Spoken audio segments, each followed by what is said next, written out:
शायरी है खलीलुर रहमान कमर की। आँख में नम तक आ पहुँचा हूँ, उसके गम तक आ पहुँचा हूँ। पहली बार मोहब्बत की थी, आखिरी दम तक आ पहुँचा हूँ। उसके दर्द से फैज़ मिला है, अज़्ने कलम तक आ पहुँचा हूँ।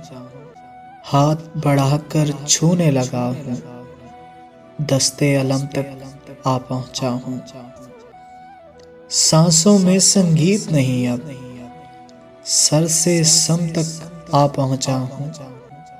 मुल्के अदम में रहते हो ना, राहे अदम तक आ पहुँचा हूँ।